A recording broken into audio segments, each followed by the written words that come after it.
आदरणीय साथियों प्रणाम। लोकसभा निर्वाचन 2024 के संदर्भ में आइए इस वीडियो में हम बात करें सामग्री संग्रहण केंद्र पर कौन से लिफाफे और दस्तावेज खुले लेकर आना है और खुले ही उन्हें जमा करना है। जिस दिन आपके निर्वाचन क्षेत्र में मतदान संपन्न हो जाए उस दिन मतदान की समाप्ति के पश्चात आप सामग्री संग्रहण केंद्र या जमा केंद्र पर पहुंचते हैं और वहां पर ईवीएम तथा लिफाफे और अन्य सामग्री जमा करते हैं। उसमें से कुछ लिफाफे और कुछ दस्तावेज खुले ही लेकर जाने होते हैं। इनकी जानकारी प्राप्त हो जाने पर सामग्री जमा करने में सुविधा होती है। आइए साथियों, हम क्रमशः इस बारे में आपसे बात करते हैं। आप इस स्लाइड पर कुल 8 पॉइंट देख पा रहे हैं। हम ऐसे 8 लिफाफों और दस्तावेजों को संग्रहित कर पाए हैं जिन्हें खुले लेकर जाना है। जैसे नंबर 1, मतपत्र लेखा। साथियों, कम से कम 3 प्रतियां मतपत्र लेखे की आप तैयार करके लेकर जाएं सामग्री जमा केंद्र पर। पीठासीन अधिकारी की रिपोर्ट पार्ट 1, 2 और 3। पीठासीन अधिकारी की डायरी।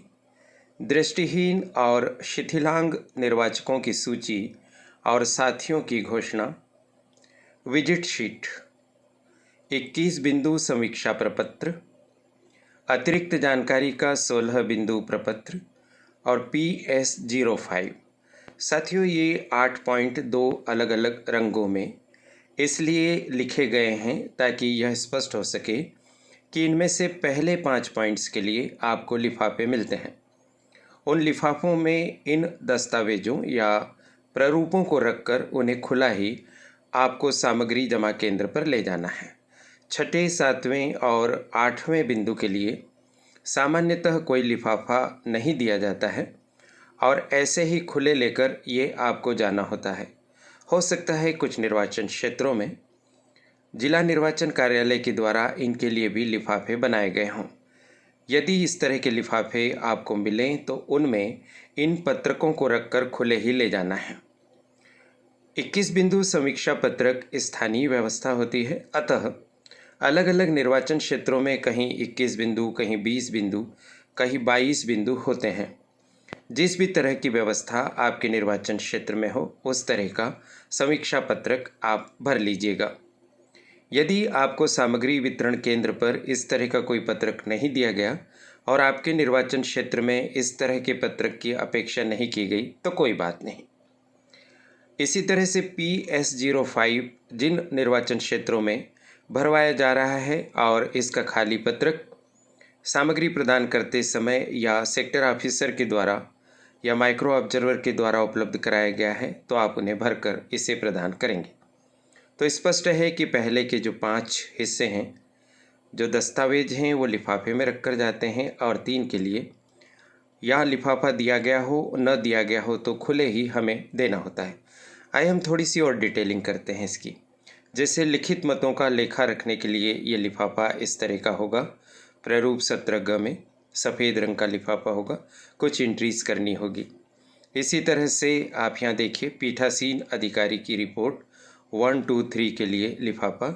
यद्यपि इस रिपोर्ट के 5 पार्ट होते हैं, चौथा और 5वां पार्ट सेक्टर ऑफिसर के सुपुर्द हो जाता है और उनके माध्यम से जमा होता है। इसी तरह से यह लिफाफा देखिए, पीठासीन अधिकारी की डायरी के लिए लिफाफा 17 पॉइंट वाली एक डायरी होती है, उसे भरकर इसमें रखना होता है। चिपकाना नहीं है, खुले ही रख कर ले जाना है। ये वाला लिफाफा देखिए, प्रारूप 14G में दृष्टिहीन और शिथिलांग निर्वाचकों की सूची और साथी की घोषणाओं के लिए लिफाफा। यदि इस तरह के निर्वाचक आए हैं तो अच्छे से सूची बन जाएगी और उनके साथियों की घोषणा पत्र का भी कार्य हो जाएगा। और यदि ऐसे कोई मतदाता नहीं आते हैं तो उस सूची पर प्रारंभिक प्रविष्टियां करके नाम की जगह निरंक या नील लिख दीजिए और उस सूची को इसमें रख दीजिए। और आगे बढ़ते हैं तो विजिट शीट के लिए लिफाफा। मतदान केंद्र पर सेक्टर ऑफिसर और अन्य प्राधिकारी विजिट करते हैं मतदान के दिवस, उसका उल्लेख उस विजिट शीट में होता है। विजिट शीट को भरवाने में सावधानी रखिए साथियों। इसी तरह का विजिट का मिलता जुलता विवरण पीठासीन अधिकारी की डायरी के पॉइंट 19B में भी किया जाता है। दोनों जगह प्रविष्टियों में समानता का ख्याल रखिएगा। विजिट शीट में अगर 3 बार विजिट की गई है और पीठासीन अधिकारी की डायरी में 1 या 2 बार ही लिखा है तो फिर सामग्री जमा करते समय आपको कठिनाई का सामना करना पड़ सकता है। तो दोनों जगह देख लीजिए कि विजिट करने वालों के नाम संख्या आदि समान हो। कुछ विवरण अलग है वो चल जाएगा, लेकिन जितने विजिट शीट में विजिट करने वाले प्राधिकारी हैं उतना ही पीठासीन अधिकारी की डायरी में भी आ जाना चाहिए। साथियों, इस वीडियो को बनाने का उद्देश्य शैक्षणिक पर्पज है। इसके माध्यम से आपको सहायता करने का प्रयास किया गया है। अंतिम जानकारी के लिए भारत निर्वाचन आयोग की वेबसाइट को विजिट करते रहें। आपके निर्वाचन क्षेत्र में विद्वान मास्टर ट्रेनर्स के द्वारा दिए जा रहे प्रशिक्षण को प्राथमिकता दें।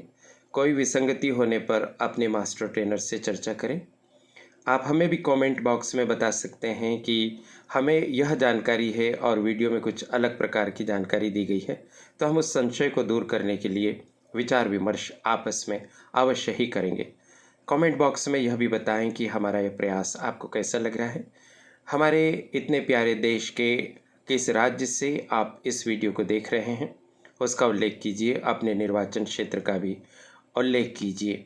आप सभी को शुभकामनाएं। प्रीति गुलवाने जी जो इस चैनल की संचालिका, संपादक और प्रस्तुत करता है, उनके प्रति बहुत आभार। आप सभी को शुभकामनाएं। नमस्कार।